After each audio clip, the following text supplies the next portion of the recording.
Olá pessoal, sejam muito bem-vindos ao 11º episódio do podcast Rumo à Excelência. Eu sou Gustavo Arantes, CEO da Captas e responsável por acompanhar vocês nessa jornada. Na Captas, a gente acredita fortemente que todo negócio só prospera com pessoas certas. Mas no papo de hoje a gente vai falar sobre pessoas, estratégia, decisão e coragem. E eu estou muito animado para a conversa de hoje. Bom, sem mais delongas, vou apresentar o nosso convidado. O Devanir, ou conhecido como DC, vai falar pra gente um pouco de como que foi a sua trajetória que transcende as cartas e se conecta com liderança, estratégia e inovação. É fundador e CFO do Brazilian Series of Poker, famoso campeonato BSOP, o maior circuito da América Latina e vencedor em 2025 do Global Poker Awards, que é o Oscar do poker. Parabéns já, tá, Devanir? Obrigado. Referência global em profissionalização do esporte da mente, visionário e prático, trouxe inovação, tecnologia e atua internacionalmente, moldando o futuro do poker. A trajetória do Devanir mostra como coragem, visão e as empresas e as pessoas certas podem mudar o jogo de qualquer empresa. Vamos explorar um pouco dessa mente inquieta agora. Devanir, seja muito bem-vindo ao podcast Rumo à Excelência. Obrigado, Gustavo. É um prazer contar um pouquinho do nosso universo, né, do meu mundo aí, da trajetória, que é um pouco diferente, né, no Brasil, né? Não tem muito. Então, vamos lá, vamos falar um pouquinho de poker também. Que maravilha. Bom, eu sou apaixonado com esporte e o poker é um esporte da mente. Sim. Eu sou apaixonado por futebol. Sou vascaíno, acho que todo mundo aqui já ouviu isso em algum momento. Mas você conseguiu trazer o Neymar para dentro do seu campeonato. Vamos começar só por essa parte. Como que foi trazer o Neymar? Como que envolveu isso tudo? Cara, primeiro de tudo, poker é muito legal, cara. Então, para quem não conhece, é muito gostoso, muito divertido. Nós, seres humanos, somos bichos sociais, né? Então, a gente vive sempre em grupo, né? Em sociedade. A humanidade foi crescida com contribuição, né? Com as pessoas se juntando e fazendo as coisas acontecer. E, cara, o poker tem muito disso. Você ficar disputando ali com muitas pessoas por horas, às vezes, na mesa. Então, é muita resenha, muita conversa e tem um aspecto competitivo muito forte. Então, muita gente que é atleta, que viveu a sua vida em alta performance e vive ainda, sente no poker um pouco disso, sabe? De uma chance de você ter o desafio, ter a adrenalina, ter a competição e tudo mais, só que não necessariamente você estando usando do seu físico, sabe? Do seu corpo realmente para poder ir para frente nisso. E, cara, a gente tem alguns amigos que ao longo da trajetória tiveram a história deles se cruzou com a do Neymar em algum momento. Um deles é um grande amigo meu, que é o André Acari, que ele era já há muitos anos jogador profissional de pôquer, desde 2008, por aí. Ele ganhou, inclusive, alguns títulos, né? Muitos títulos, cara, muitos títulos. Ele foi campeão mundial, né? Numa etapa do Mundial em 2011, se não me falha a memória. Cara, conheço ele desde que eu comecei a gostar de pôquer, lá em 2004. E ele, uma vez, se não me engano, cara, deve fazer uns 10 anos por aí, ou um pouco mais. Ele, cara, foi contactado pela galera do Neymar, porque o Neymar queria ter uma aula de pôquer. E aí ele criou essa amizade, porque o Ronaldo estava começando a jogar pôquer, né? O Ronaldo Fenômeno. Isso. E aí, cara, começou essa amizade, eles viraram amigos mesmo, e hoje, né, o CEO do BSOP, né, que também meu irmão aí de vida, o Rafa, ele ao longo do tempo também virou amigo do Neymar e por causa disso, cara, eles às vezes convidam e tal, e se ele tá aí disponível, tá com a agenda e tudo mais, ele gosta de jogar, ele gosta de se desafiar também nessa área intelectual, né? E ele é bom? É muito bom. Qual que é o negócio? Geralmente, os atletas, cara, quem vive a vida competindo em alto rendimento, não entra nas paradas, tipo, pra perder, entendeu? Eles não entram pela brincadeira, sabe, de resenha. Eles se dão ao máximo, né? Eles são competitivos, tá no DNA deles serem competitivos. Então, cara, ele se dedica, ele estuda e é bem legal de ver, realmente. O Ronaldo também, quando ele tava jogando poker, o Ronaldo meio que parou um pouco e tal. Quando ele tava jogando, ele tinha aula, se dedicava, ele jogava sério mesmo. Então, não é uma questão do valor financeiro envolvido na premiação do torneio que ele joga, mas é o fato de competir. O cara tipo, pode estar, sei lá, jogando por feijãozinho, mas ele vai para ganhar, entendeu? E prezam pela excelência, né? Eu acho que quem é de altíssima performance não aceita falar assim, eu vou praticar isso, eu vou competir nisso, mas eu aceito ser meia boca e mais ou menos e entrar nos campeonatos e perder. Os caras são os melhores do mundo no que eles fazem, né? Exato, não aceita, cara. Que nem outro exemplo é o Thiago Camilo, né? Piloto da Stock Car também. Muito cara, bom. Ele é muito bom jogador de poker. Então, assim, tem vários exemplos. Assim, dá para fazer uma lista e ficar aqui a noite toda falando de exemplos de atletas que resolveram se desafiar também no poker e vão bem. Então, tem muito disso. Mas vamos entender agora um pouco como foi a jornada disso. Você largou 2 faculdades, né? Você Verdade. largou a faculdade de física. Então, acho que eu também largaria. E você largou engenharia de produção. Eu fiz engenharia de produção. Legal. Como que foi ter coragem de largar 2 vezes as faculdades para ingressar num negócio que até então era um jogo de azar? Considerado, pelo menos por muitos. Era o que a sociedade achava que era, né? Na verdade, a lei nunca mudou, tá? Todos esses anos, esses últimos 25 anos que eu tive envolvido com poker de alguma forma, a lei não mudou. Então, o que mudou foi a percepção social, realmente. Então, o que acontece cara, entrei na faculdade de física, né, na Unicamp, e o que eu descobri, assim, eu sempre gostei muito mais da área de exatas, realmente, na escola. E o que eu descobri foi que física eu considero a medicina das exatas. Por quê? Porque, assim, para você ser médico, você não basta você querer, você tem que realmente ter uma paixão por aquilo. Pô, você faz um juramento, a sua vida se transforma em ser médico mesmo. E você vai cuidar dos outros seres humanos.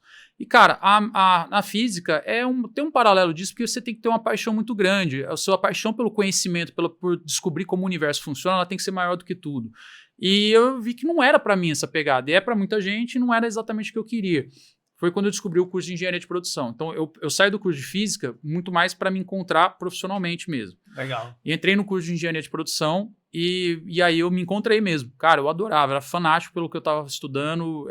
Eu, cara, senti um prazer enorme em todas as matérias. Estava realmente devorando todo o conhecimento. Mas para quem vem da física, eu imagino que seja bem legal mesmo. Quem foi legal, só entra cara. na engenharia já é ok. Mas pra quem vem da física deve achar bem mais legal.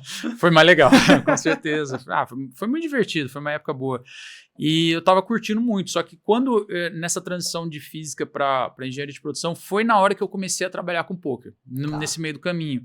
E quando eu tava no meio do curso de engenharia de produção, o negócio, né, com o BSOP começou a ir bem.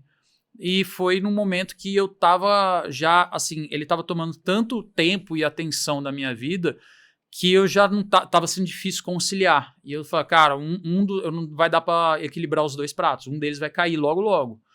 E foi aí que eu conversei com meus pais na época, conversei com a minha mãe, ela falou, olha, você ainda tá na idade de errar, né, então, cara, vai lá, tranca a faculdade, testa e tal. Que legal. O meu pai foi um pouco mais conservador, ele não gostou nada da ideia, né, de assim, cara, você vai mexer com poker, tipo assim, que é isso, sabe? Na cabeça dele era algo errado. Mas eu resolvi, cara, tentar, pelo menos eu tranquei a faculdade. Só que daí eu nunca mais voltei, né? As coisas começaram a se desenvolver e ir bem. Então, aí estamos aqui agora.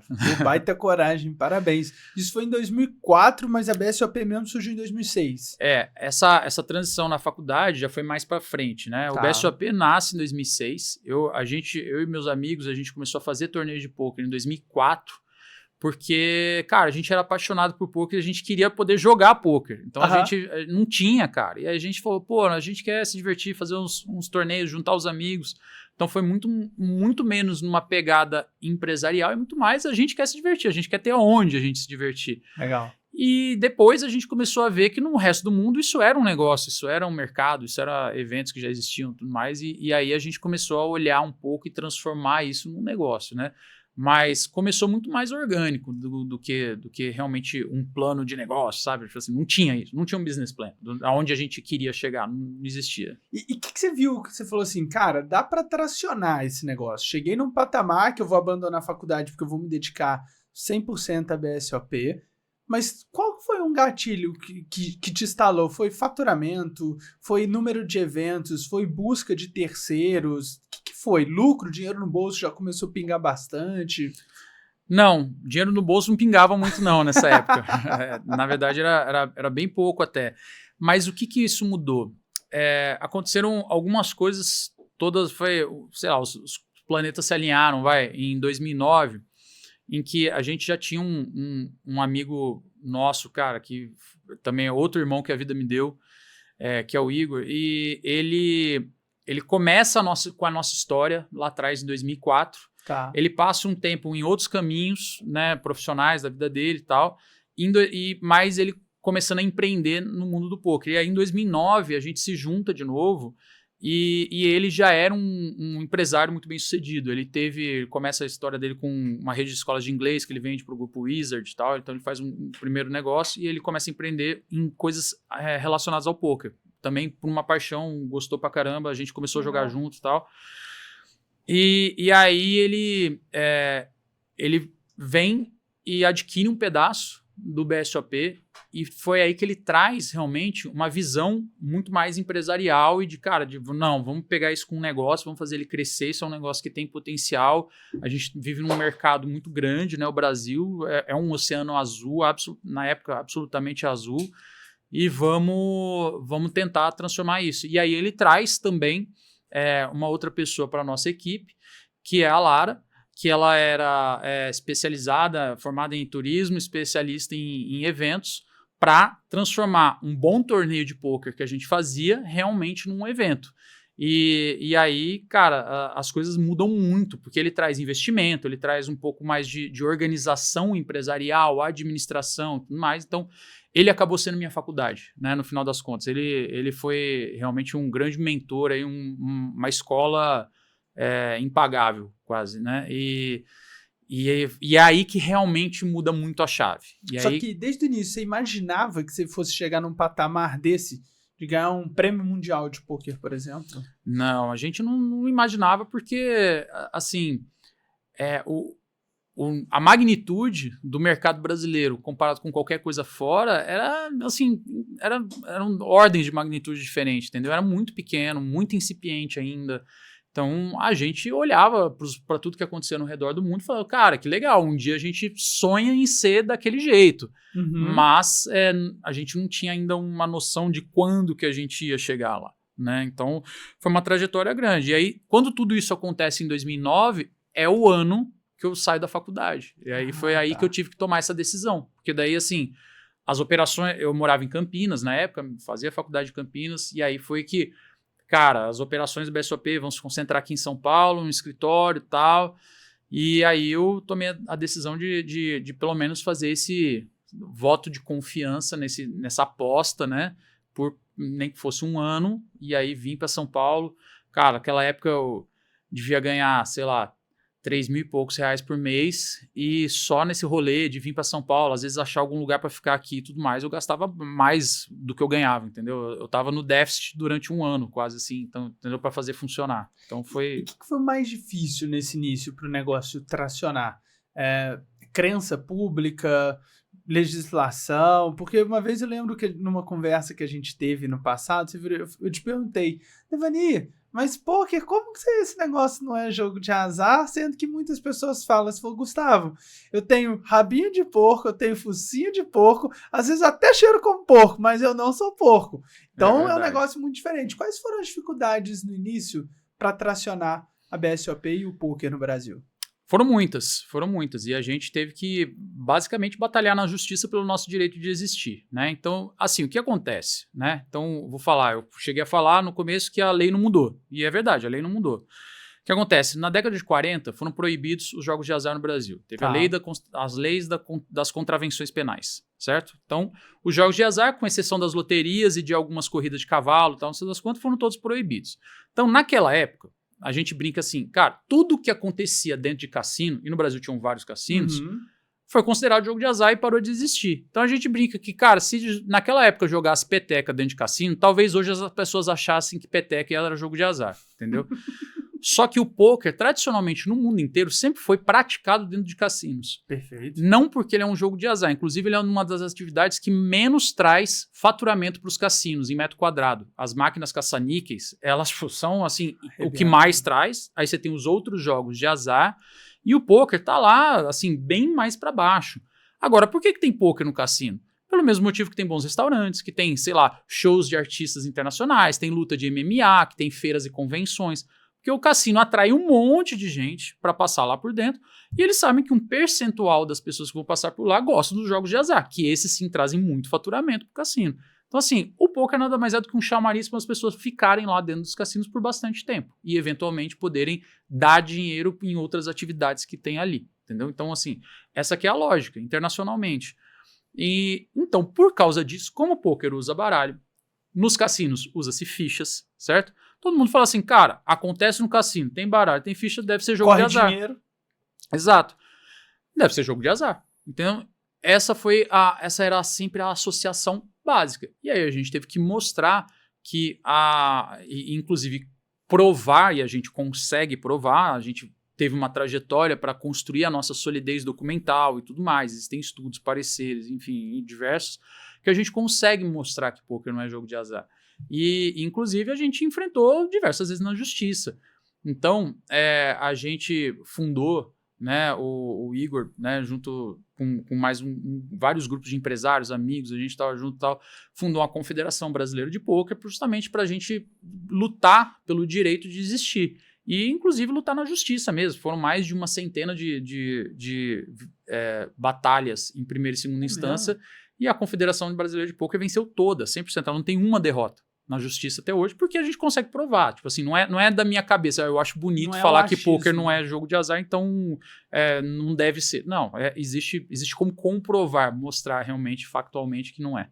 E dentro dessa jornada, eu costumo falar que o filme sempre é menos bonito do que a foto. Hoje a gente vê, sei lá, recebendo um prêmio maravilhoso, né? Fala, cara, que legal, eles são sensacionais. Só que o filme você passou mais de 100 processos, já passou uma série de perrengues, que as pessoas de fora acabam não vendo isso. Teve algum momento extremo que você falou assim, pô, aqui vale desistir, ou aqui eu vou quebrar, ou esse negócio não tem mais como dar certo? Cara, teve vários momentos assim muito, muito difíceis, né? E assim, a gente briga, cara, ao longo da trajetória, a gente teve que brigar com tudo que é possível, né? Assim, primeiro, brigar com a percepção social, brigar com a justiça, brigar com o custo Brasil de empreender, sabe? Tipo assim, brigar com tudo.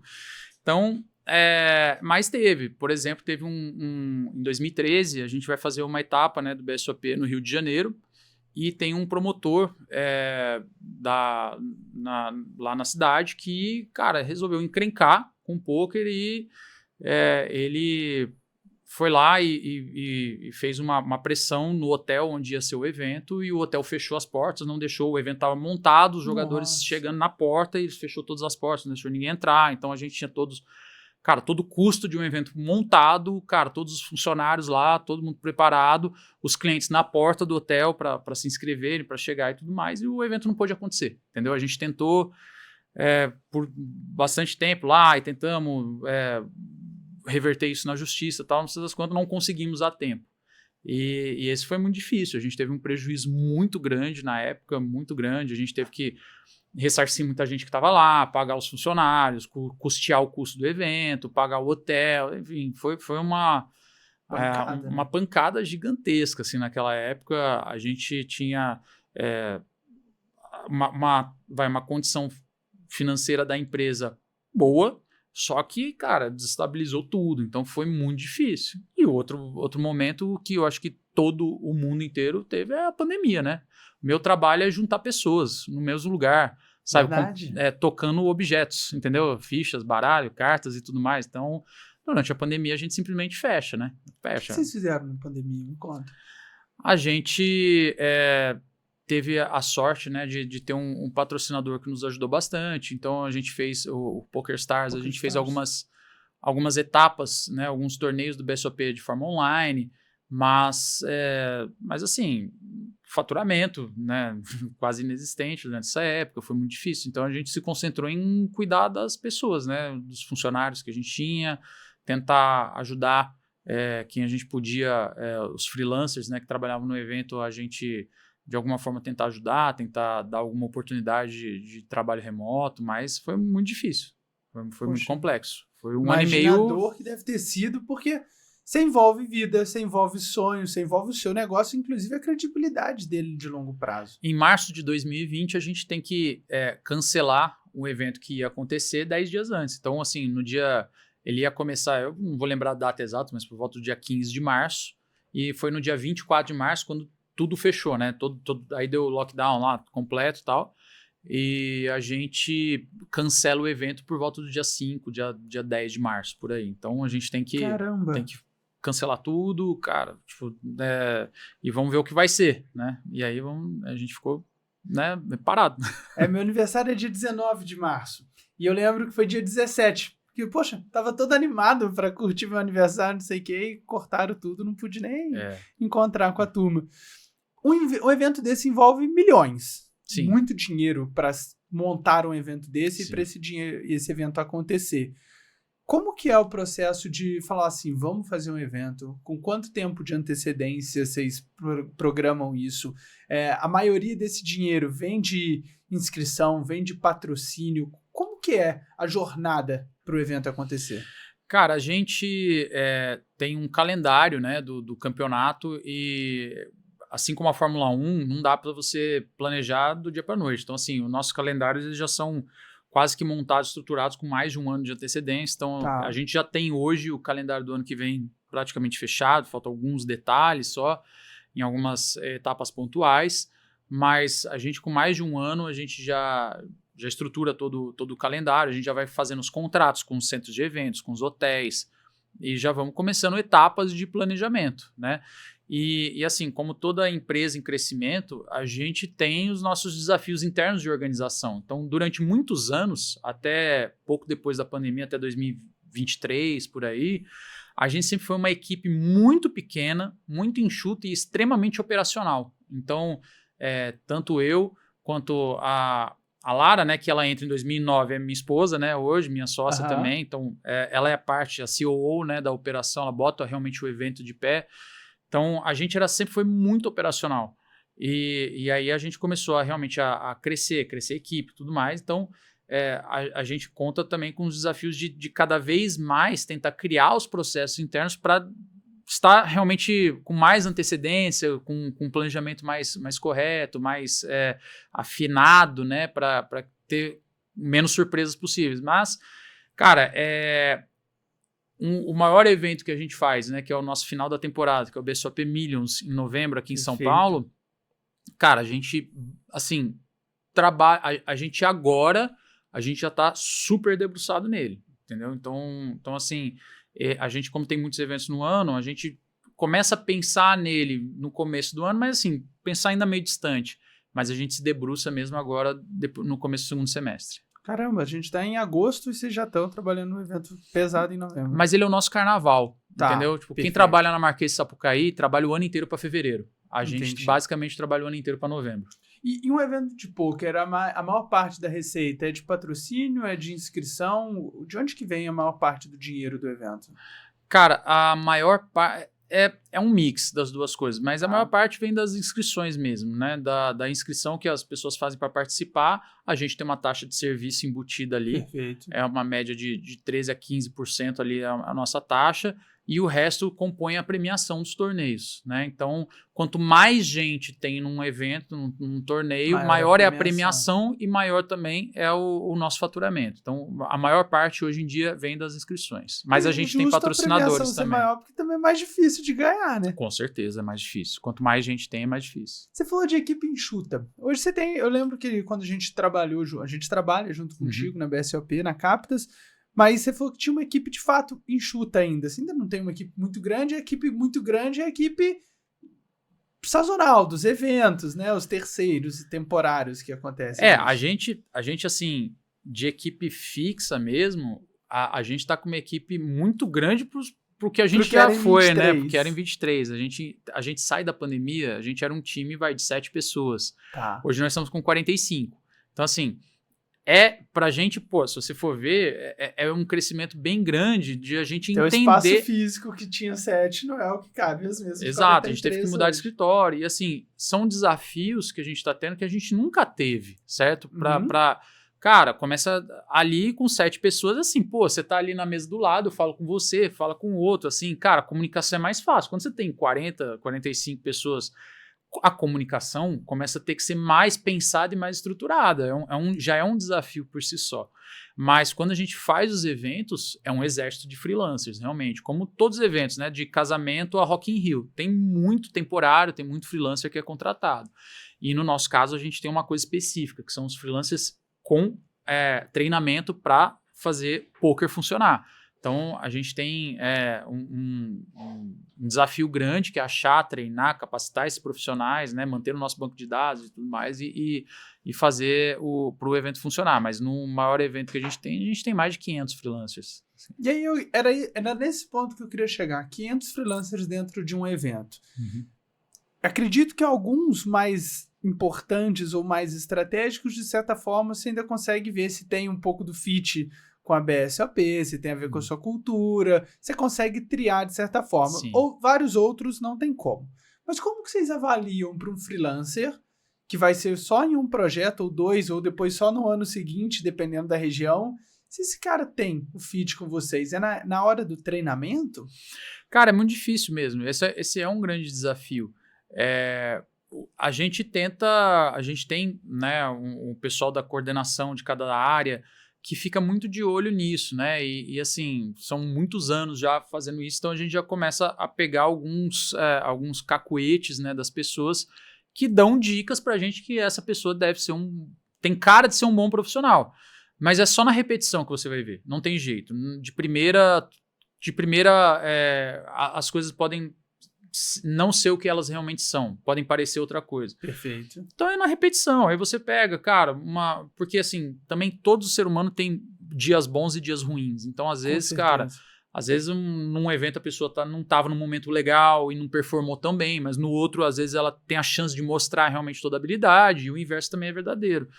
Então, eu acho que é na repetição que você vai ver.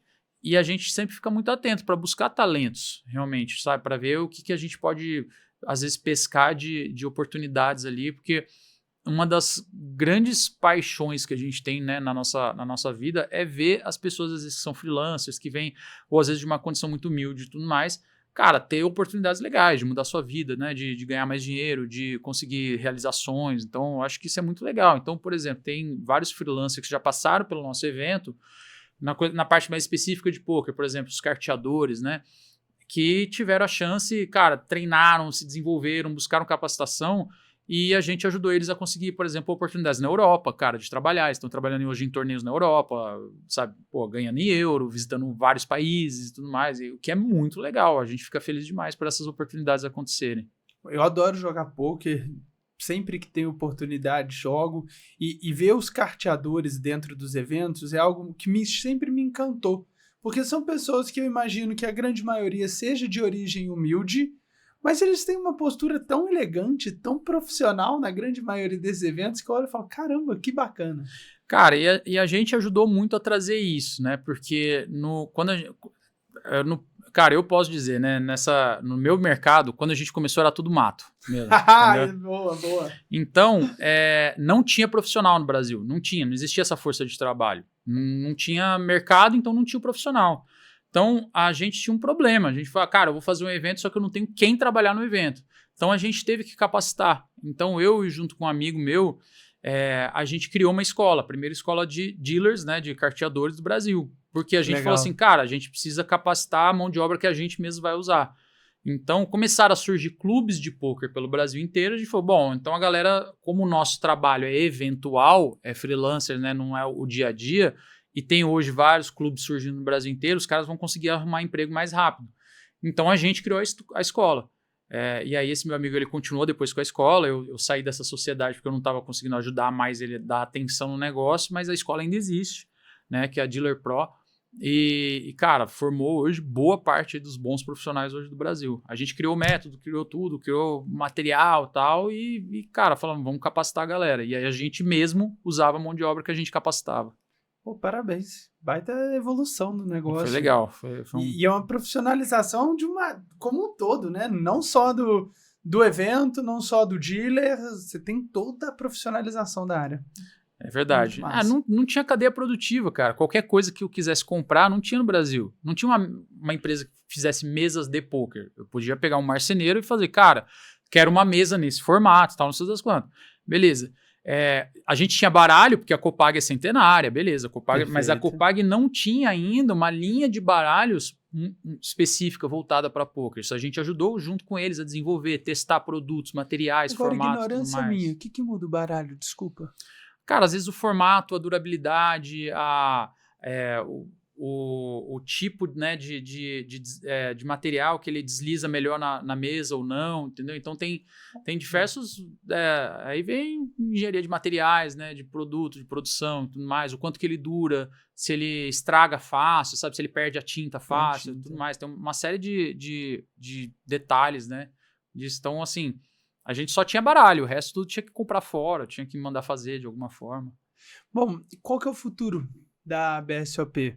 Agora que vocês chegaram, talvez eu acredito que no maior ranking, na maior evolução, no melhor cenário de vocês, tem um ponto de chegada, Devanir? Ou você não tem ambição de falar assim, Gu, esse é meu ponto, o céu é o limite?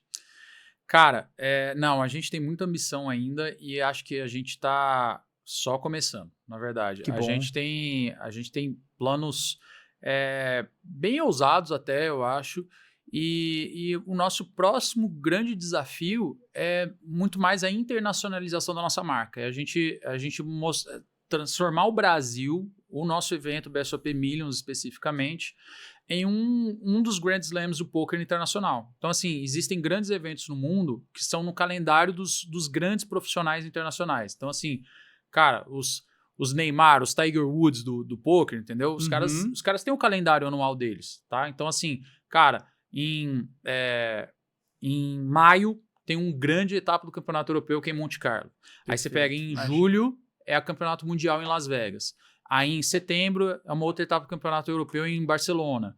Então, assim, você tem essas etapas e a gente quer transformar, nosso grande desafio hoje é transformar com que o Brasil esteja ali, assim, cara, em novembro eu tenho que ir pro Brasil, porque lá tem um campeonato super relevante, importante para minha carreira e tudo mais, eu preciso lá disputar esse campeonato. Então, essa que é o nosso grande desafio aí para os próximos anos. Pô, baita desafio, legal.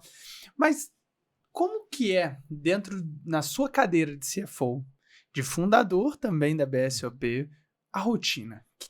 Como que é um dia a dia do Devanir? Que eu acho que muita gente deve se perguntar isso também. Cara, num dia normal, eu primeiro eu faço questão de levar meu filho na escola, né, o meu mais velho na escola, e depois, quando eu chego no escritório, é muito mais uma rotina mesmo de... boa parte das nossas atividades envolvem planejamento para um evento futuro, ou fazer acompanhamento, fechamentos de um evento que acabou. Então, como eu faço, eu tenho sobre a minha área, na verdade, apesar de ser oficialmente o CFO, eu tenho 3 grandes áreas de responsabilidade, né? Eu faço a gestão da parte financeira, da parte jurídica e compliance, perfeito, e também de todas as operações de poker. Então, assim, a parte técnica mesmo do jogo acontecer, do torneio acontecer, está também sob a minha direção. Então, a gente faz eu faço durante os meus dias muitos touch bases assim com cada um dos heads de cada uma das áreas. Então, eu tô ali junto com o pessoal do financeiro, acompanhando, cara, fluxo de caixa, fazendo os reports, sabe, olhando dados das últimas etapas, vendo como é que tá todos os nossos indicadores e estruturando e atualizando nossas metas realmente do ano, do semestre. Juntamente com a parte jurídica e de compliance, a gente está agora num grande momento, cara, de organização interna mesmo, sabe? Com crescimento vem um pouco de caos. Então a gente está, cara, sabe, organizando um pouco a casa, vendo se realmente tudo que a gente poderia estar fazendo bem. E aí vai vir agora uma reforma tributária que vai começar a entrar em vigor a partir do ano que vem. Então, a gente está começando a estudar e se preparar para isso, quais são os impactos no nosso setor, na nossa operação. Então, a gente vai começar a olhar agora para isso, junto com também com escritórios de apoio, né, da parte fiscal tributária. E na parte de pôquer, a gente realmente está preparando os calendários de torneios específicos de cada uma das etapas, vendo o que está acontecendo ao redor do mundo, entendeu? Quais são as modalidades, os tipos, os estilos de torneio que estão acontecendo, regras diferentes que às vezes surgem, entendeu? Então, sempre o dia a dia é muito isso, é a gente ficar, eu acompanhar com os heads de cada uma das áreas, os passos de planejamento que a gente está.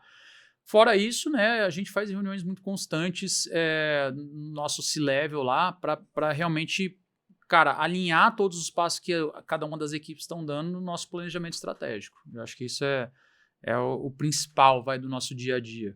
Pra gente, que é uma empresa de recrutamento, os hard skills estão bem claros aí da sua necessidade e da sua cadeira. E os soft skills também, né? Porque tem que ter ambição, tem que ter organização, tem que ter planejamento, tem que ter curiosidade, liderança. Isso aí eu acho que faz parte total do seu dia a dia. Cara, tem que ter um pouco de tudo mesmo, mas assim,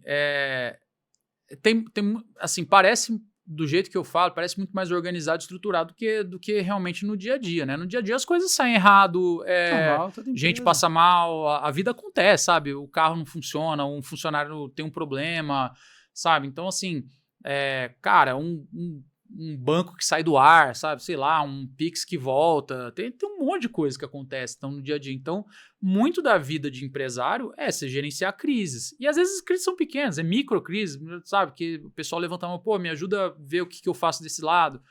E aí a gente vai navegando tudo isso, né? E além disso, cara, a gente trabalha com o setor de eventos. E não é porque é de poker, não. Qualquer evento é o ramo do imprevisto. Cara, de novo, de casamento ao Rock in Rio. Todo evento tem imprevisto. Você lida com pessoas, você trabalha assim com juntar gente e tal, tudo mais. Sempre vai ter alguma coisa, porque pode ser as coisas mais diversas do mundo, cara. Você faz um evento que você depende das pessoas chegar, se tiver um dilúvio aqui em São Paulo, as pessoas não chegam. E aí é um imprevisto. Só que também, assim, você tem gente de todos os jeitos. Aí alguém pode estar lá dentro que tinha um problema coronário e ele infartar, sei lá, entendeu? Você tem que ter a rede de apoio ali e tudo mais. Então, cara, tem de tudo, né, em evento. Tem que se cercar de minimizar os efeitos negativos dos eventos. Exato. Dos imprevistos. Você tem que estar muito preparado para risco, né? E assim, o mercado de eventos não é para todo mundo. O mercado de eventos muitas vezes choca as pessoas. E por quê? Porque, cara, evento é isso. Como é imprevisto, às vezes você não come na hora que você queria comer, você não dorme as horas que você queria dormir, entendeu? Então, cara, você tem um balanço ali de estresse, de cansaço com adrenalina. É legal. Tem gente que gosta, eu adoro isso, eu adoro viver isso, entendeu? Mas não é para todo mundo também. Tem gente que o ambiente de eventos, ele é insuportável. Tá. Para mim, o ambiente, sei lá, de uma estrutura muito mais rotinada, assim, sabe? Das 8 às 18, sei lá, para mim seria, eu acho que, insuportável, entendeu? Então, precisa ter esse balanço aí para mim. Você falou da dor do crescimento, e é legal porque o time da Captus também cresceu recentemente. E uma coisa tem me assustado. Sempre tem alguém de férias agora na empresa. É um desespero, né? Toda vez você fala assim, cara, mas tem alguém de férias? Como assim? Antigamente, quando nós éramos 7, 8 pessoas também, essas 7, 8 pessoas nem queriam saber de férias. Todo mundo era muito missionário no negócio. É isso. Agora virou mais corporação. É um desespero isso, né? Cara, é muito engraçado porque, assim, a gente lida muito com algumas empresas de fora do Brasil e tal. Pô, o nosso patrocinador PokerStars é do Reino Unido e tal. E às vezes a gente ia falar com alguém e fala assim, cara, não, mas fulano de tal área tá de férias. A gente fala, nossa, deve ser uma maravilha trabalhar lá, hein? Todo mês tem alguém de férias. Alguém tá de férias. E agora a gente tá vivendo realmente também um pouco dessa emoção, né? E assim, e é justo, né, pô? Tem que ter férias. Eu mesmo vou tirar 10 dias de férias a partir desse final de semana. Quer dizer, empresário nunca tira 100% de férias, né? Eu tô indo com os meus sócios, né, viajar, a gente vai estar junto lá. Você acha que a gente não vai falar de trabalho? Com certeza vai. Então... Bom, e se a sua empresa está crescendo, com certeza você precisa de contratar mais pessoas. E na hora de contratar, avaliar a soft skill do seu candidato, com toda certeza, é um dos critérios mais difíceis de serem avaliados com precisão. E eu tenho certeza que nem são todos os empresários que conseguem avaliar. Eu deixei aqui no QR Code da tela uma planilha de soft skills para você baixar e acessar o nosso guia de perguntas de soft skills. São mais de 40 soft skills das mais padrões que vemos no mercado, as principais habilidades comportamentais que os candidatos apresentam e 4 perguntas, pelo menos, de cada uma delas. Baixe agora e consiga avaliar muito melhor os seus candidatos. Entrando num quadro um pouco diferente, Devanir, que a gente tem aqui, que chama Palavras na Mesa. Geralmente a gente fala sobre uma palavra e eu queria que você pode me responder da forma que você achar melhor. Beleza. Seja em uma palavra, uma frase, uma história, um caso. Mineiro adora caso. Então fica super à vontade. Podemos partir para essa? Bora, vambora. Coragem. Cara, eu acho que coragem é fundamental, né? E hoje em dia, eu acho que coragem, para mim, significa muito mais você estar disposto a enfrentar desconfortos, né? Eu acho que isso é o principal. Porque, cara, na vida não tem jeito, né? A vida vai pregar peça o tempo inteiro, seja na parte pessoal, profissional. Cara, é alguém que pode ficar doente, é você mesmo que pode ficar doente, é um negócio que pode não dar certo, é uma pandemia que aparece do nada, entendeu? Então, assim, cara, coragem para enfrentar os desconfortos, eu acho que é fundamental. E eu costumo falar que coragem, a gente tem que entender que na vida tudo passa, né? Seja o seu sucesso, que é incrível, algum momento você vai ter um momento de dificuldade extrema. Total. E quando você estiver lá embaixo, isso também passa, né? Daqui a pouco você consegue se reerguer e se posicionar onde que você merece estar. Cara, eu não sou um cara ultra religioso, mas eu acredito que realmente a gente na vida, né? Deus dá pra gente a cruz do tamanho que a gente consegue carregar. Perfeito. Entendeu? Concordo. Então eu acho que assim, por mais que o desafio pareça intransponível, existe uma forma de ultrapassar, entendeu? E assim, nem sempre é fácil, mas precisa ter também buscar as formas de ultrapassar. Outra palavra, família. A família é tudo, é fundamental. E a família, eu acho que não é só a família que a gente não escolheu, né? Mas assim, a família que a gente agrega ao longo da vida, né? Então, hoje eu tenho a felicidade enorme, né, de ter minha família, minha esposa, a Lara, meus 2 filhos, né, o Pedro e o Daniel. E tem a família, cara, que a gente vai juntando. Cara, eu tenho irmãos aí que a vida me deu, né, ao longo dos anos e viram parte indissociável de quem a gente é. Sonhos. Cara, tenho alguns, e eu acho que a gente precisa ter sonho. Se a gente não tiver sonho, se a gente não tiver um alvo, né?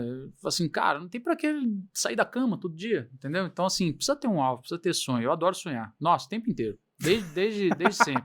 Desde aqueles sonhos malucos, assim, você olha lá, Mega da Virada, 300 milhões. Você fala assim, nossa, olha só, vamos fazer os sonhos já da Mega da Virada. Até os sonhos mais simples, mas tem que ter. BSOP. É um filhote também.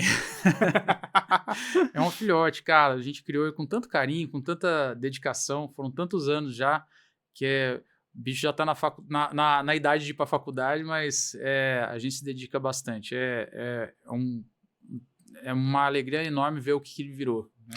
Tem uma palavra aqui que eu não sei por que ela tá, mas talvez você vai ter um porquê. Música. Eu sou fanático por música, assim. Música faz muita parte do meu dia a dia. Eu, inclusive, cara, as pessoas para se concentrar melhor, tem gente que só consegue se concentrar no silêncio, tudo mais. Quando algum trabalho de muita concentração, eu só me concentro com música. Então, cara, eu preciso fazer alguma coisa que depende muito de criatividade e tudo mais, eu boto fone, boto música e cara... e assim, não tem um estilo. Às vezes tem dia que eu tô na pegada de ouvir, cara, jazz, tem dia que eu tô na pegada de ouvir hard rock, sabe? E tem dia que eu ouço música instrumental de filmes, assim, sabe? Trilhas de filme. Legal. Então tem de tudo. Então, música, é uma parte muito, muito legal. Eu já tive banda quando eu era mais moleque, sabe? Tocava rock com meus amigos do colegial. E assim, hoje faz muito tempo que eu não toco, mas assim, tem um violão em casa, uma guitarra, assim, eu toco pouco, gosto de brincar, sabe, um pouco, mas música... Também toco violão, adoro. Faz muito parte do que eu sou também. Legal. Bom, voltando aqui pro nosso bate-papo, Eu sei, eu te acompanho também nas redes sociais, eu sei que você gosta de aviação. Muito. A também. música faz parte da sua vida, a sua família é muito presente na sua vida. Eu imagino que você tem uma rotina de trabalho muito puxada, principalmente na época de eventos, você tem o pico extremo, mas o dia a dia também não é leve. Você não é um cara que consegue chegar todo dia às 9 e sair às 17h30 para ver o pôr do sol. De jeito nenhum. Como que dá para conciliar isso tudo e quanto que você envolve, apesar da sua esposa trabalhar no negócio, quanto que você pretende envolver a família dentro dos negócios também? Cara, a gente tenta conciliar as coisas, né? E eu sempre acredito que a vida é um equilíbrio. Não dá pra... Eu já tive alguns amigos que assim, eles eram de um estilo de pensamento, assim, cara, alta performance o tempo inteiro, enquanto, sei lá, você tá na idade de trabalhar, você tem que ser produtivo 25 horas por dia. E, cara, eu acho que você tem que ser produtivo, eu acho que você tem que dar o melhor de si no que você está fazendo, mas eu acho que a vida é feita de equilíbrios. Então, eu acho que se você for para um lado, tudo nos extremos, ele não é bom. Não é bom o relax no extremo, e nem eu acho que também o se dedicar 100% só ao trabalho ao extremo. Claro que existe um período da vida que, cara, esse é o período de dar o gás, né? Então, se tem um período que tem que dar um gás, é enquanto você tem saúde, disposição, né? Tá lá no momento certo. Mas eu procuro cavar os espaços para eu poder fazer, cara, coisas que vão também me desestressar. Então, assim, a aviação é uma paixão muito grande da minha vida. Se me perguntasse até os 18 anos de idade, assim, o que você vai ser da vida?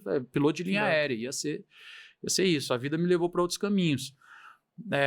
E hoje eu tenho a licença de piloto, eu tenho um avião, então, cara, eu gosto de dar minhas voltas realmente justamente porque é para mim uma terapia. Então, tem as coisas que para mim são minhas terapias, cara, que é aviação, cara, um pouco de música, eu adoro cozinhar, então, às vezes, quando eu vou cozinhar em casa, final de semana, cara, eu boto uma música lá na cozinha, começo a preparar as receitas e tal, e é um momento de descontração. Tomo minha taça de vinho lá, aí a Lara fica lá por perto, aí as crianças chegam junto para ajudar. Então, assim, eu acho que esses são momentos que a gente tem que ter, entendeu? Para as coisas valerem a pena.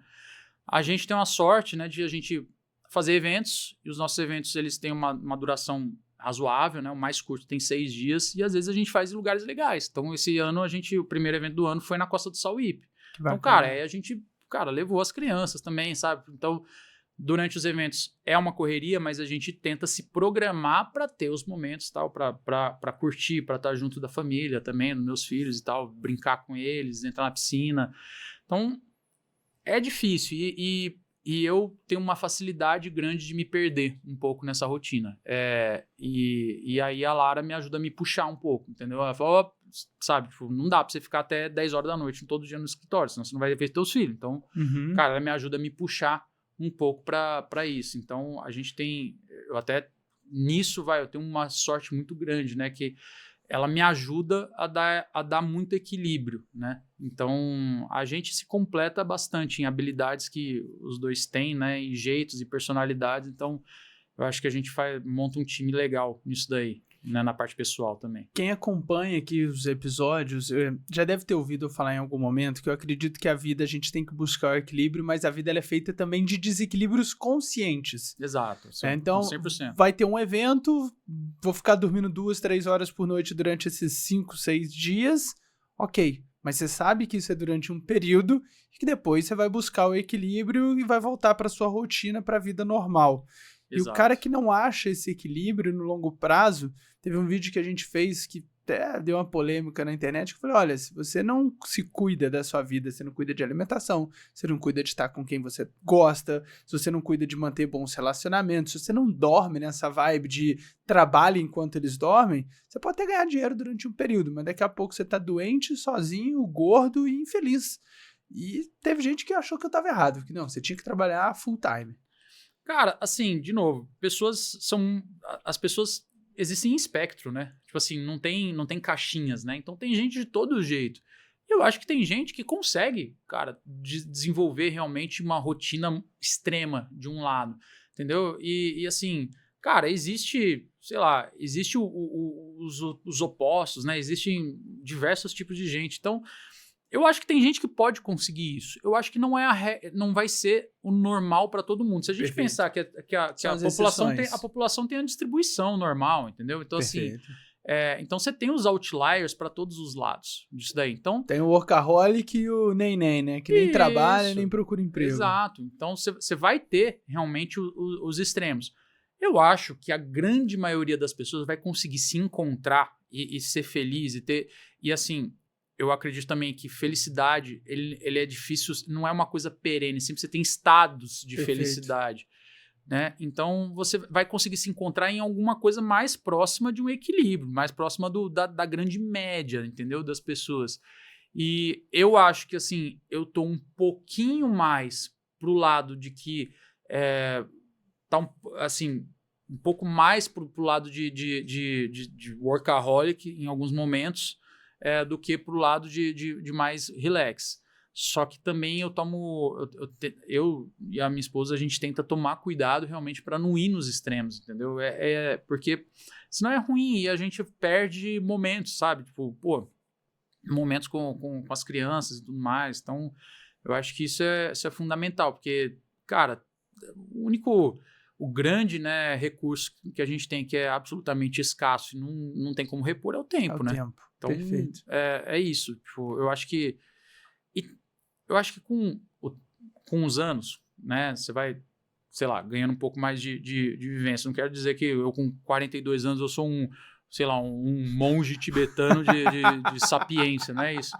Mas, cara, eu acho que, assim, você vai entendendo que, às vezes, a vida não acaba, entendeu? Tipo assim, só porque você não conseguiu fazer 100% das suas tarefas naquele dia, entendeu? Então, assim, tem coisas que são urgentes, tem coisas que são importantes, mas você precisa achar um equilíbrio e às vezes dá pra, sabe, segurar um pouco a onda e dar um pouco de atenção no lado pessoal. Uma coisa que eu tive que ensinar para algumas pessoas jovens do meu time é que nem todo problema você precisa resolver. Tem problema que o tempo, alguns, eles se resolvem sozinhos. Exato. Existe alguns isso. Poucos, mas sim, vários você tem que entrar, é evidente, Exato. É a sua função, né? Daí, assim, eu acho que o mais difícil é a gente tentar entender coisas que isso o poker ensina muito, tá? Que é muito legal. Que é o seguinte, tem coisas que não estão no seu controle. Perfeito. Tá? Tem coisas que você não vai conseguir ter influência sobre o resultado. Você pode fazer o seu melhor, você pode tomar as melhores decisões no caminho, mas tem coisas que fogem do seu controle. E aí, quando isso acontece, a decisão de sofrer por causa disso é sua. Aí você tem... mas é um treinamento que exige, entendeu? Você tem que treinar a sua cabeça para isso. Não é fácil, não é automático, né, as pessoas pensarem dessa forma, mas é um ensinamento que o poker traz também, de você não tiltar com coisas que fogem do seu controle. Você falou que você teve uma sorte muito grande de trabalhar com a Lara e ser marido da Lara. Como que é conciliar a vida amorosa com a vida profissional? Porque imagino que eventualmente ela cuidando de eventos, você cuidando da parte financeira, vão ter coisas que vocês vão discordar no trabalho que às vezes vocês querem levar para casa, ou vocês conseguem separar isso muito bem? Cara, como todo sócio, a gente discorda o tempo inteiro, a gente quebra o pau na PJ o tempo inteiro. Tá? Então, assim, é normal. O que acontece? Eu tive uma grande sorte de trabalhar com a Lara, de também compartilhar a minha vida com ela, porque eu acho que a sorte não tá nesse ponto, não tá de eu trabalhar com ela. A sorte é do jeito que são nossas personalidades. Legal. É muito difícil, tá? Eu não falo isso como se fosse um mundo cor-de-rosa, não. É muito difícil você ter o nível de convivência que a gente tem, porque a gente mora junto, a gente acorda junto, a gente, sabe, vive junto, trabalha junto, volta em casa, estamos junto de novo. A enorme maioria da população mundial não tem esse nível de convivência. Nem mãe e filho tem toda essa convivência. Porque chega uma hora que o filho vai para a escola, a mãe vai trabalhar e tudo mais, depois volta. Então, assim, é intenso. E por ser intenso, exigiu muito trabalho. A gente precisou realmente criar a nossa forma de lidar com isso, né? E eu acho que a gente teve a sorte de as nossas personalidades combinarem, né, de certa forma, para isso dar certo. Mas não é fácil, dá trabalho. A sociedade numa empresa já é um casamento. Perfeito. Certo? Já é. Então, quando você tem um sócio, você casou, certo? Você pode não ter o lado amoroso, né, carnal, mas você casa com essa pessoa, com os defeitos e com as qualidades. Então, é como se a gente tivesse casado ao quadrado. Nós somos sócio e casado mesmo. Então, é uma potencialização de tudo que pode ter de problemático. E aí a gente tem que gastar o quadrado de esforço para não deixar isso desestruturar a nossa vida. Nem na empresa e nem em casa. Pô, é difícil. Baita desafio, mas é um muito desafio, legal. É um desafio, mas... e assim, de novo, não é para todo mundo, sabe? Tipo assim, eu acho que a grande maioria das pessoas que eu conheço não daria tão certo nisso daí. Por causa dos temperamentos, por causa das personalidades e tudo mais. E assim, você tem que estar muito disposto a fazer dar certo. E essa é uma resposta que nitidamente não existe certo e errado, Não né? tem, é o que é certo pro Devanir, é o que é certo pra Lara, é o que é certo pro Gustavo, é o que é certo pra Érica, minha esposa. Não tem tanta fórmula secreta. Mas dentro do empreendedorismo, eu tenho certeza que você, tendo sociedades, tendo outros casamentos, entre muitas aspas, com outros sócios, você aprendeu alguns valores, você evoluiu em muita coisa e você tem o Pedro Daniel dentro de casa, né? Que de aprendizado de negócio que você pretende levar para a criação e formação tanto do Pedro quanto do Daniel? Olha, eu acho que assim, a vida de empreendedor me ensinou muitas coisas, mas assim, coisas demais até. Eu acho que eu seria uma pessoa completamente diferente se eu tivesse talvez assim, terminado minha faculdade e estagiado, sei lá, trabalhado em alguma empresa e tudo mais, se eu não tivesse tido a oportunidade que eu tive de ter os ensinamentos que eu recebi, né, dos meus sócios, do dia a dia, né, de trabalhar e tal.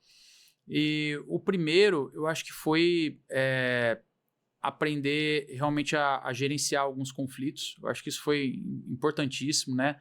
Eu era uma pessoa muito avessa a confrontamentos, né?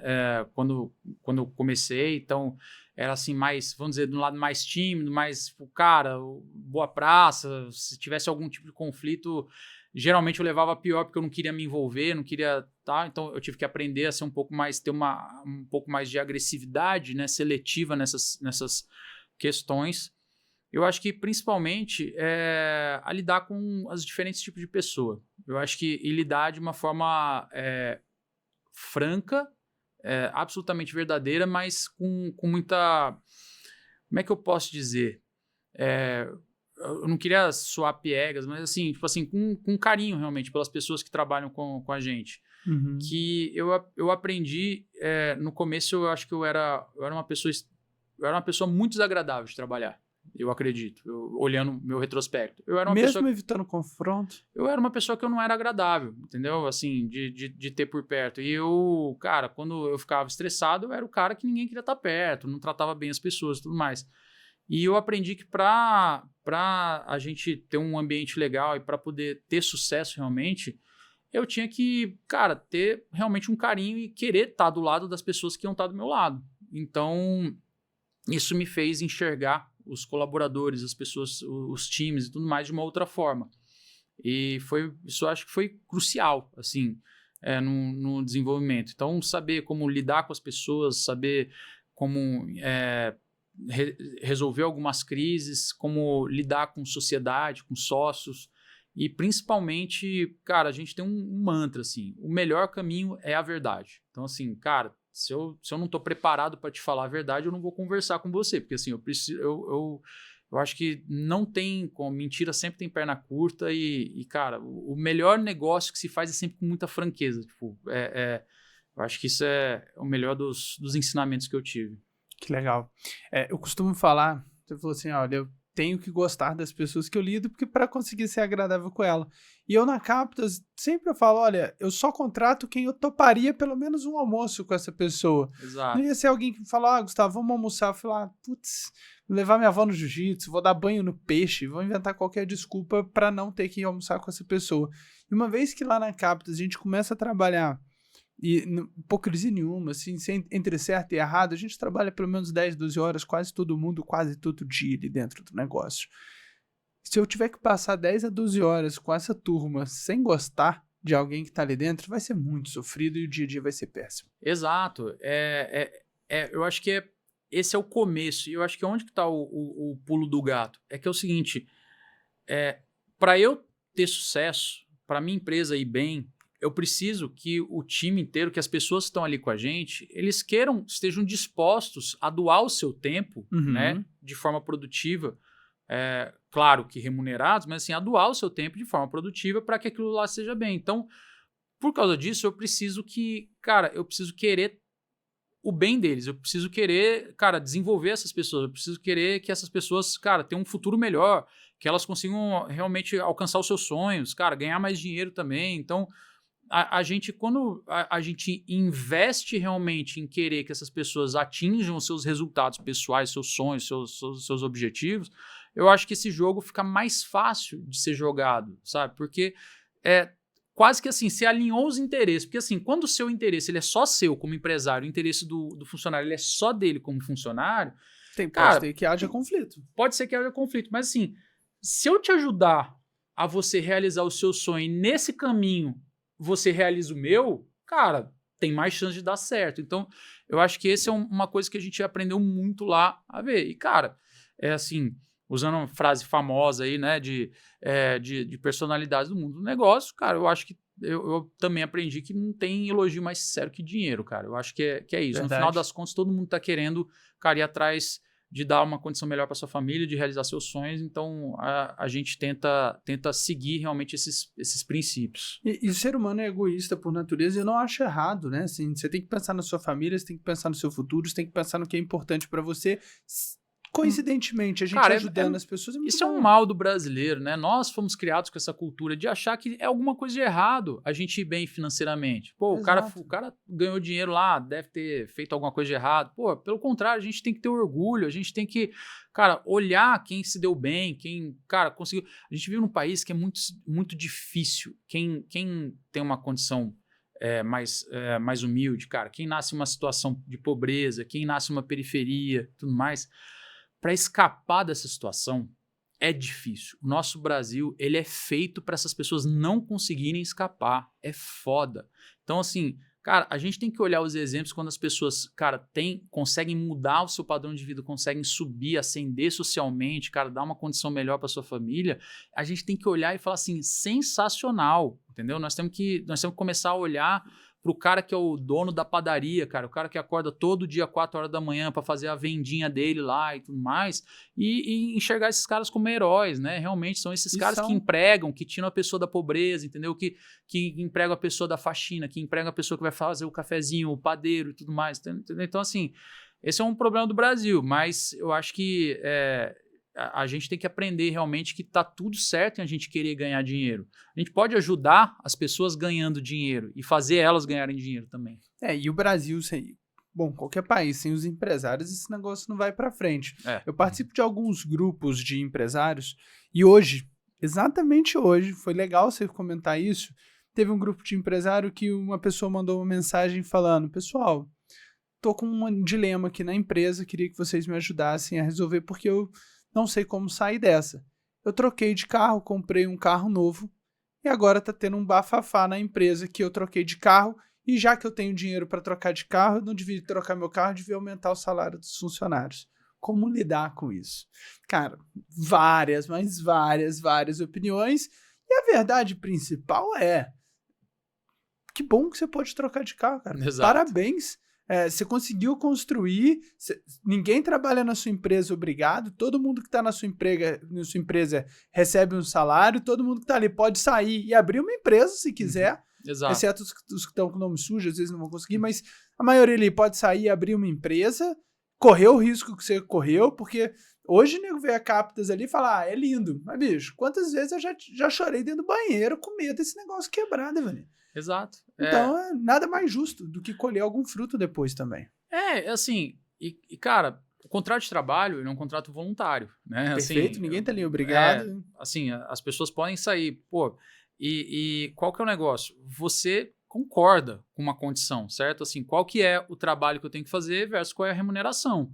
E, cara, esse é um acordo, o combinado não sai caro, entendeu? Beleza, em algum momento pode ser renegociado. Eu acho que todo jogo, a gente pode reconversar sobre as regras do jogo. A gente não pode mudar sem ser combinado, mas pode reconversar as regras do jogo.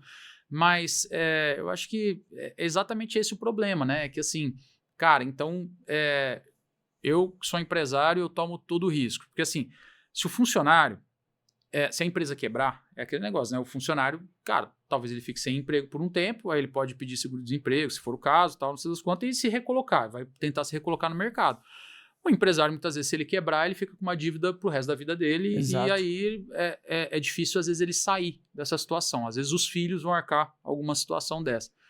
Então, existe realmente um desequilíbrio de responsabilidades, certo? De riscos, mas também de recompensas. Por causa desse risco que o empresário corre, ele joga esse jogo para tentar colher recompensas maiores. Se ele não quisesse recompensa, é mais tranquilo, do ponto de vista de risco, você ser um funcionário. Então, eu acho que o jogo ele é muito claro. É que tem muita gente que prefere não ver a regra do jogo. A gente foi ensinado socialmente no Brasil a não ver a regra do jogo. Qual que é o negócio? O empresário malvado, explorador, e tem um funcionário, coitado, oprimido. Só que assim, é um jogo que é combinado, certo? E ele tem que ser combinado, e as regras têm que ser claras. Só que parece que não fica tão claro. E falando assim, parece que o empresário ele tem a liberdade de botar a regra do jogo lá embaixo e o funcionário aceitar. Nada, nossa taxa de desemprego é baixa, tem um monte de gente boa. Se tiver gente boa, ela consegue emprego hoje em dia. Cara, eu vou te dar uma métrica que vocês como fazem seleção, né? Você tem essas métricas de cabeça, mas assim, é isso. Uma vez eu fui fazer uma seleção para uma vaga e eu não consegui preencher. A gente fez uma seleção para uma vaga que precisava de uma certa capacitação e tinha pré-requisito de falar inglês fluente. E, cara, a gente recebeu para numa primeira rodada, 200 e tantos currículos. Aí a gente filtrou, tal, realmente um monte de gente não atendia as capacitações, tal, filtramos para perto de 100 currículos. E aí a gente pegou e mandou uma mensagem em inglês para a pessoa agendar uma entrevista em inglês para a gente poder avaliar o nível, né? Porque falar inglês fluente era pré-requisito. Essa pessoa ia falar com empresas de fora do Brasil. Tem brasileiro certo? Que fala nem português fluente, né? Português intermediário avançado. Dos cerca de 100 currículos que a gente tinha filtrado, só 3 responderam. Entendeu? Então, assim, ou seja, existia, além das pessoas não estarem capacitadas, elas mentiram no currículo, entendeu? E aí, beleza, cara, a gente tinha vaga, a gente tinha uma oportunidade de contratar, de pagar bem, porque o mercado paga mais por quem fala inglês fluente. As pessoas não percebem ainda. Eu sei que os salários de vocês são super competitivos. Exato. Então, assim, a gente recebeu 3 respostas para marcar a entrevista. Os 3 marcaram. Um cancelou na véspera porque não estava se sentindo confortável, achou que não ia ir bem. O nível de inglês dele, na verdade, não era fluente, então ele caiu fora na véspera. Os outros 2, a gente entrevistou, eles realmente estavam capacitados, falaram inglês perfeito. Fomos para uma entrevista depois técnica sobre as capacidades que eles iam desenvolver. Escolhemos um, fizemos a proposta, ele aceitou, numa quinta-feira para começar na segunda-feira seguinte. Aí no domingo ele ligou e dizendo que não tinha desistido da vaga. Então, assim, isso que a gente perguntou qual era a pretensão salarial dele. A vaga oferecia 2,5 vezes a pretensão salarial dele. Uai. Certo? A gente pegou e falou, é que eu estava também num outro processo seletivo e optei pela outra empresa. Então, assim, isso mostra diversas coisas. Primeiro, falta de capacitação. As pessoas mentem, as pessoas não estão preparadas para o mercado de trabalho, não se capacitam, é difícil achar gente boa. E, além do que, falta de um pouco de comprometimento, porque a pessoa apertou a mão e falou, tudo bem, vou começar na segunda-feira. Palavra dada é palavra cumprida, no meio do caminho, voltou atrás, entendeu? Então, assim, são várias características. Quando você monta uma média aí da população, cara, dá para achar emprego. Entendeu? Mas as pessoas têm que estar minimamente dispostas e preparadas também. Existem os dois lados. E assim, é um acordo realmente entre a empresa e um funcionário.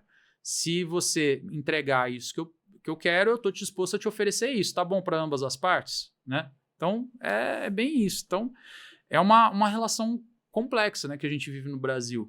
E quando a gente olha em outros países que tem um pouco mais de liberdade contratual, né? Aqui, que não tem leis trabalhistas tão fortes, né? Que nem o Brasil. cara, a gente vê as pessoas realmente trabalhando mais, ganhando mais dinheiro e tendo oportunidades melhores, né, de se desenvolver. Ambos prosperam, né? É mútuo esse negócio. Isso é uma verdade. verdade que você está falando. Entrando num quadro que a gente tem aqui, que são mitos e verdades, eu tenho algumas afirmativas que a gente pegou em umas caixinhas de pergunta antes do episódio. E tem 4 principais que eu queria que você me respondesse se são mitos ou se são verdades. O pôquer é sorte. Pôquer também é sorte, como tudo na vida. Futebol também é sorte, Uhum. mas pôquer não é só sorte, nem na sua maior parte. É um jogo de habilidade e a gente consegue demonstrar isso, né?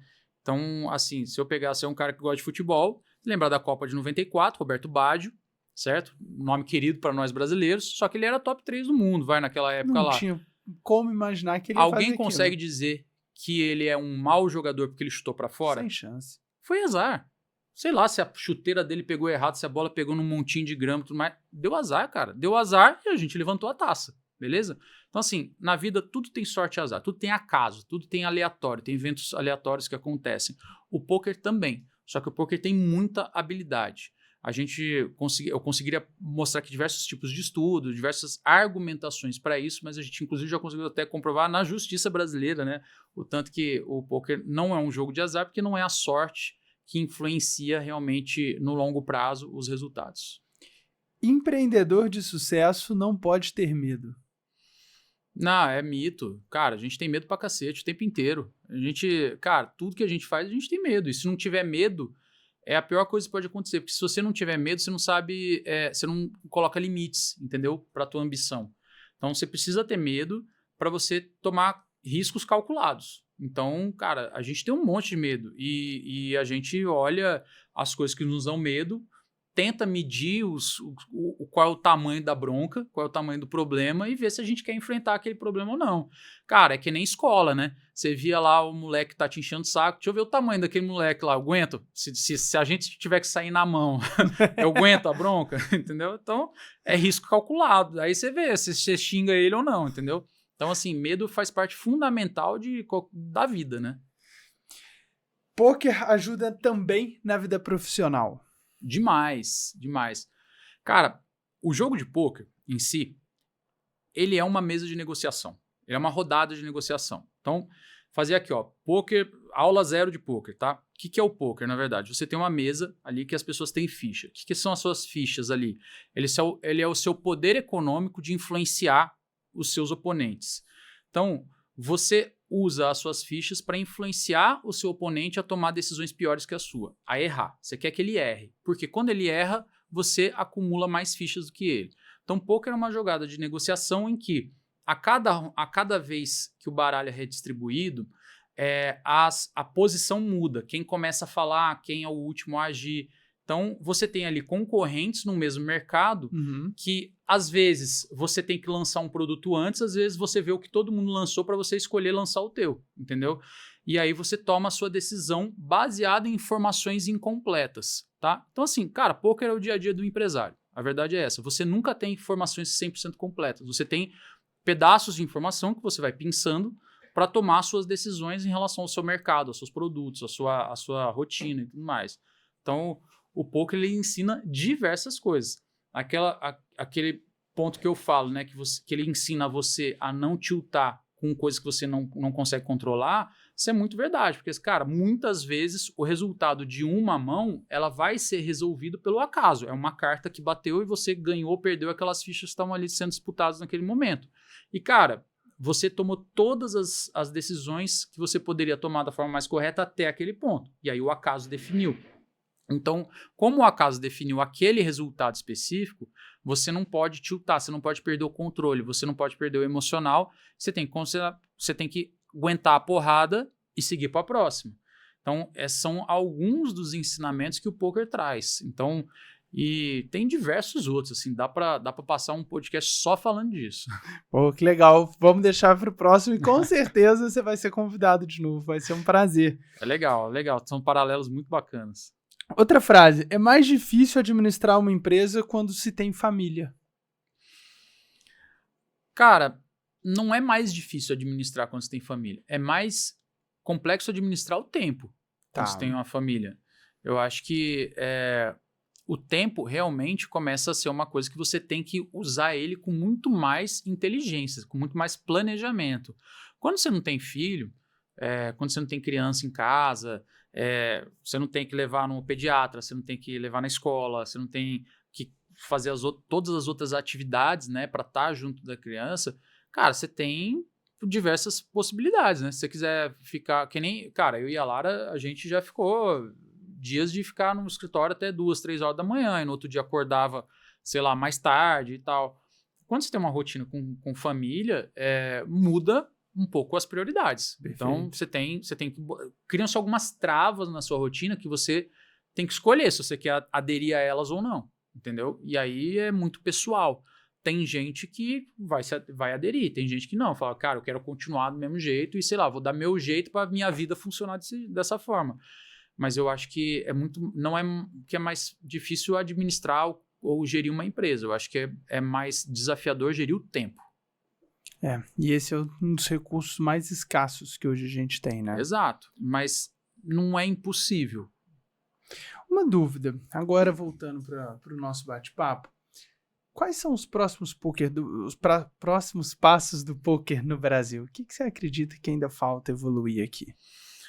Assim, o poker ainda é muito nichado, né? Assim, acho que não furou a grande bolha, assim. Tem muita gente que não sabe nem que existe, não sabe o que é.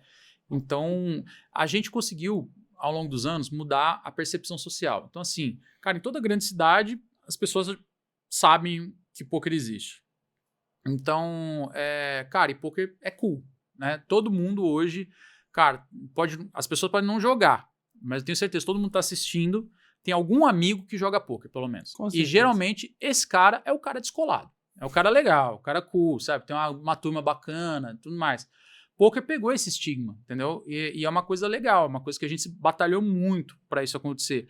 Só que poker ainda não tá na mídia, não tá na mídia aberta, assim. Cara, talvez quando tiver a menção nos programas esportivos dos nossos grandes jogadores de pôquer, cara, que vão pelo mundo e destroem, arrebentam. A gente tem jogadores maravilhosos, cara. A gente tem grandes nomes no nosso esporte arrebentando no cenário internacional.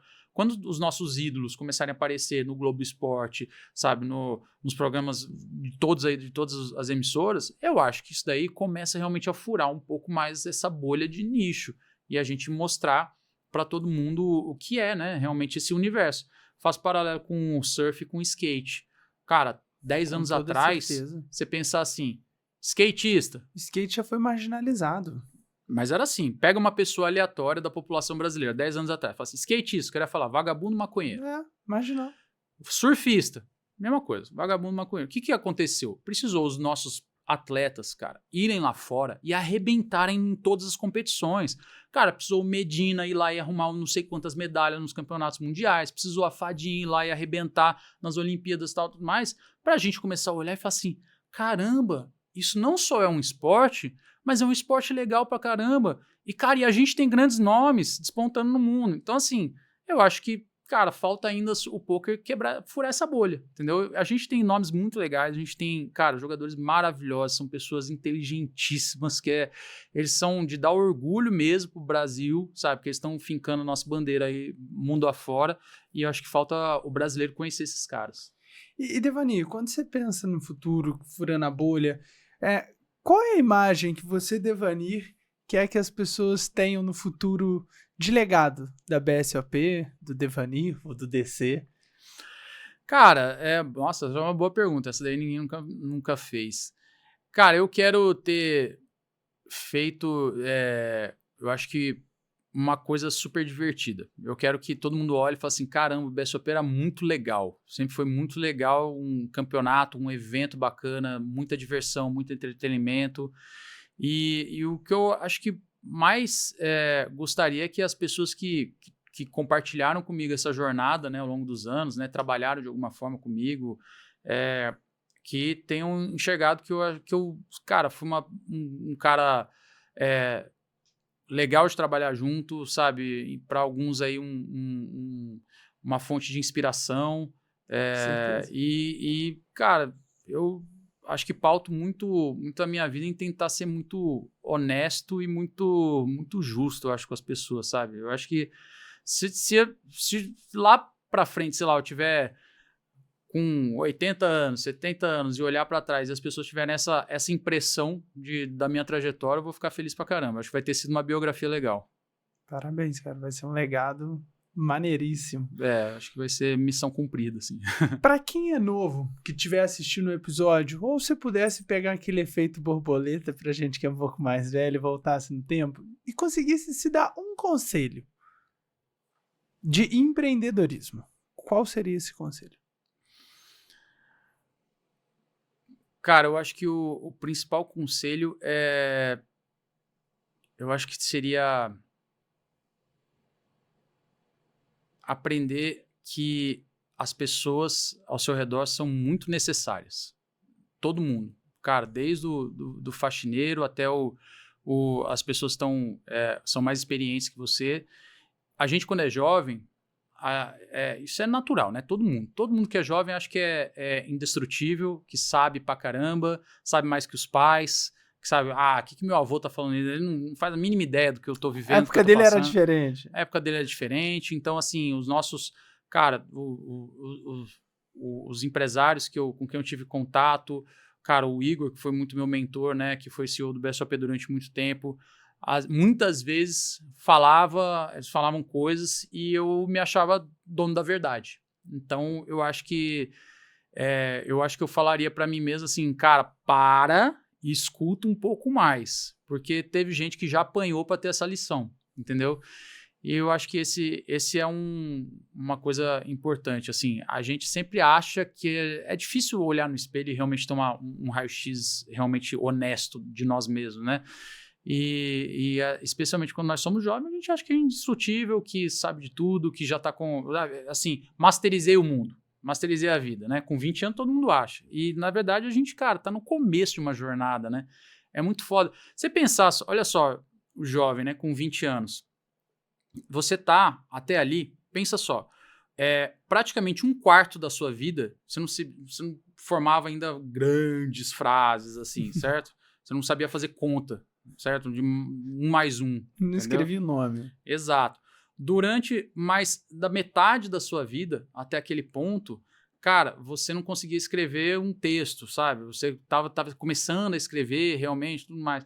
Cara, na outra metade, você passou a, talvez, se aprofundar mais em alguns conceitos e tal. Se você parar para pensar que hoje em dia a expectativa média de vida do brasileiro está acima dos 70 anos, cara, você não viveu nenhum quarto ainda da sua vida e das quais, tipo, metade do que você já viveu não vale para sua vida profissional, para o seu aprendizado. Perfeito. De verdade. Entendeu? Então é muito pouco tempo, cara. Então a gente fica se arrogando de conhecimento que a gente ainda não tem, né? Aí vem a arrogância, né? Então, cara, eu acho que faria isso. Eu daria o conselho de ouvir um pouco mais, prestar muita atenção nas pessoas que estão ao redor, porque todo mundo ensina alguma coisa, cara. A copeira, a faxineira, o porteiro, todo mundo tem algum ensinamento para dar. E se a gente tiver de olhos abertos e ouvido em pé, a gente consegue aprender muita coisa. Isso é legal porque quando você pega um jovem de 20 anos entrando no mercado, que já trabalha 2, já acha que tem Exato. Ciência do mercado de trabalho, você compara já com um de 25, por mais que esse de 25 seja muito jovem, ele já tem 5 anos a mais, o outro tem 2. Então assim, ele tem o triplo, mais 3,5 vezes o tempo de mercado de trabalho. E aí você pega um jovem de 30 ainda, cara, ele já tem quase 6, ele tem 6 vezes mais tempo de mercado e ainda é muito novo. É que pensa só, se você pensar em termos percentuais, cara, o cara de 25 anos que trabalha 5, cara, ele já trabalhou 20% da vida dele. O cara que tem só 2 anos de trabalho, entendeu? Ele trabalhou só 10% da vida dele. Então, assim, cara, é muita diferença, Quando você pega, tipo, e ouve um conselho, às vezes, de um cara que ele tá com, sei lá, 50 anos, entendeu? E faz 30 que ele trabalha, assim, irmão, ele já trabalhou mais da metade da vida dele. 60% da vida dele foi trabalhando. Você não acha que você tem que ouvir um pouco, parar um pouco e ouvir? Que esse cara já apanhou, entendeu? Esse cara já apanhou, já tomou rasteira, já teve que levantar de novo e tudo mais. Então, assim, eu acho que isso é muito importante. Você gosta de ler? Gosto. Hoje em dia, esse último ano, assim, eu li até menos do que eu gostaria, mas eu leio bastante. Você já leu eu sou aquele muito curioso, livro cara. Extreme Ownership, eu acredito, do Li, Joko, li. né? Aquele é um livro Adoro esse incrível, né? Em Incrível. português é Responsabilidade Extrema, né? É um baita livro, eu sou fã do Joko, já li várias coisas, ouço os podcasts dele também. Se tivesse um livro que mudou sua vida, seja na área empresarial, empreendedora, seja na vida pessoal, qual livro você gosta muito? Cara, eu acho que tem 4 livros que eu sempre me lembro, porque eu acho que eles foram muito legais mesmo. Esse, o Extreme Ownership, eu acho que é muito legal. Ele me deu... Cara, mudou bastante a forma de pensar as coisas. Eu acho que o outro é Start with Why, né? Comece pelo porquê, do Simon Sinek. Sou fã muito dele. Bom. O Poder do Hábito. Muito bom. Esse é muito legal. E eu acho que o outro é o 12 Regras para a Vida, né? Nunca li. Jordan Peterson. Esse ainda não li. 12 Inclusive, Rules ele tá of pra vir Life. no Brasil, né? Já veio. Já veio. Esse eu gostei muito também, achei muito legal. Cara, assim, teve diversos livros que eu acho que não tem assim, não tem uma bala de prata, né? Cada livro, tem vários livros que eu me identifiquei, teve livros que eu parei no meio, que eu achei que não tava numa pegada muito boa, tal. Esse foi um, cara, tem um outro que é o Mindset, que eu achei muito legal. Então, assim, e outra, eu busco tentar, cara, extrair realmente os pontos que eu acho que vale a pena, assim. Tem gente que, às vezes, que quer ler um livro e quer, assim, falar, não, então, assim, se eu vou ler esse livro, então é de A a Z, eu tenho que, sei lá, que tem que virar doutrina. Eu acho que nem sempre tem que ser assim. Eu tento extrair coisas que são positivas. Eu acho que um dos que eu mais extraí coisas legais foi realmente o Extreme Ownership, lá do Joko. Eu achei muito bom mesmo. Legal. Lá no início do episódio eu te falei que eu gosto muito de esporte. Sim. E um dia eu sonho muito ainda em trabalhar com esporte. E em um momento mais delicado da minha vida, eu pensei... algumas vezes eu já pensei em desistir. Já te falei que a vida não foi fácil assim para chegar aqui. E eu li esse livro, que é A Marca da Vitória, do Phil Knight, que é a história da Nike. E todo convidado que vem aqui no podcast, a gente sempre presenteia com um livro, porque é algo que eu acredito que realmente é importante. Cara, obrigado. E assim, esse eu ainda não li.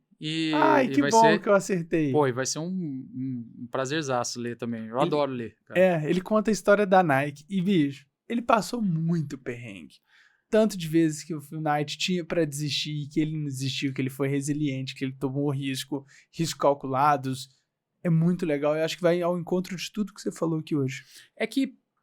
E assim, hoje em dia, a molecada que está entrando no mercado de trabalho, eu acho que tem que olhar um fator, né? Assim, nós somos muito bombardeados de informação o tempo inteiro e tem muita gente bem-sucedida no mundo todo e tudo mais.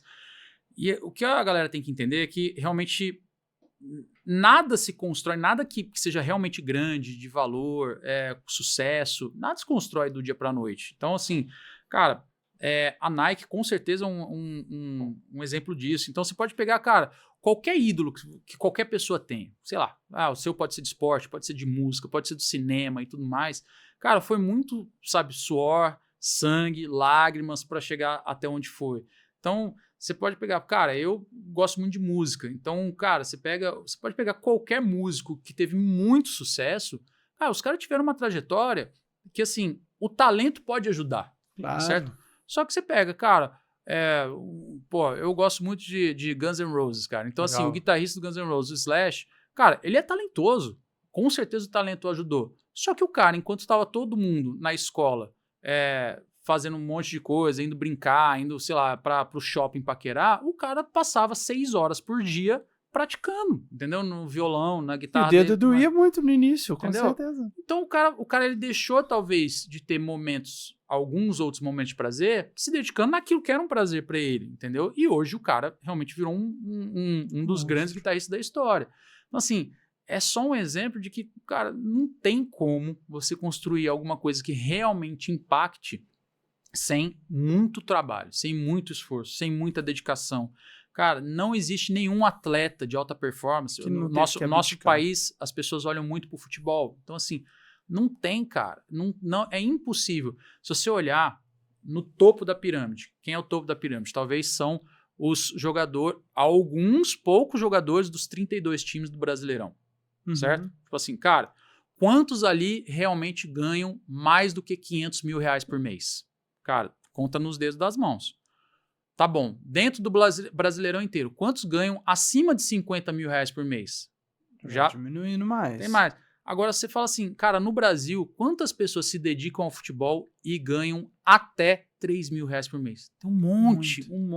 Tem um monte de gente, cara, que quer se dedicar, joga em times de várzea e tudo mais, e às vezes nem recebe por isso. Então, assim, e o cara tem o mesmo sonho, entendeu? Tem o sonho de ser um Neymar um dia, de ser um Ronaldo, de ser um Rivaldo e tudo mais.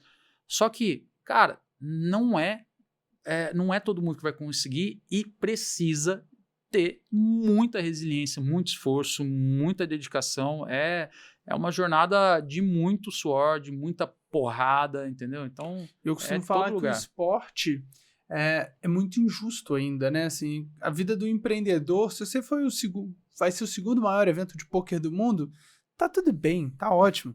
Mas se você é o segundo corredor numa Olimpíada, a pessoa já nem lembra de você. Se você fica em segundo numa natação por milésimo de segundo, também não tem mais tanto valor, né? O mundo do empreendedorismo, a gente pode várias pessoas ganhar, mesmo não tendo ficado em primeiro lugar. É verdade. E o futebol, você deu um exemplo lindo, porque, cara, é uma pirâmide que você tem o pico do pico do pico ali, que é glamuroso, que é majestoso, que é sensacional, mas a base, quase todo jovem menino tentou ser jogador de futebol. Quis. Exato. Falou em algum momento na infância, eu vou ser jogador de futebol.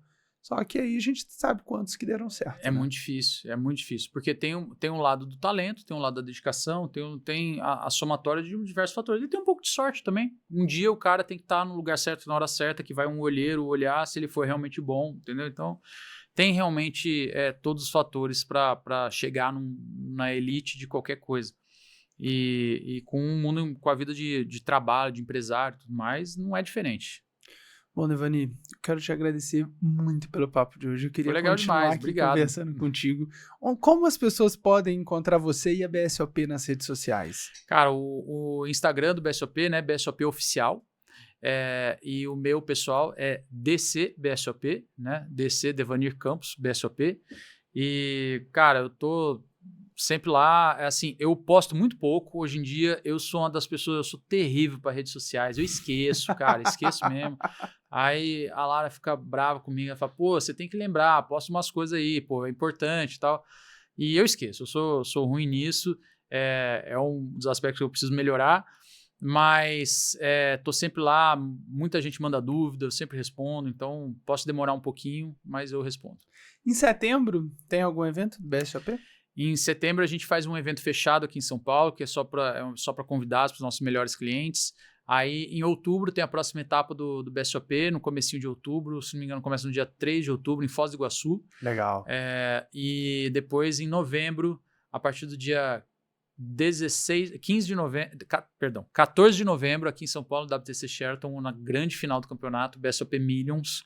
E é um evento aberto, todo mundo pode conhecer, pode ir lá, pode entrar. Eu Sheraton ali perto da Berrini, Nações Unidas. Ali, isso. Né? Então, assim, muita gente fala, pô, mas paga quanto para entrar? Cara, para você ir lá conhecer, visitar, ver os grandes nomes ali disputando, não paga nada. Só paga se você quiser se inscrever realmente em alguma das competições.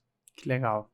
Bom, pessoal, muito obrigado por estar conosco em mais um episódio do podcast Rumo à Excelência. Vocês podem me encontrar nas redes sociais, Gustavo_Arantes_ ou através da Captas, no nosso Instagram, captas.io, ou no site www.captas.io.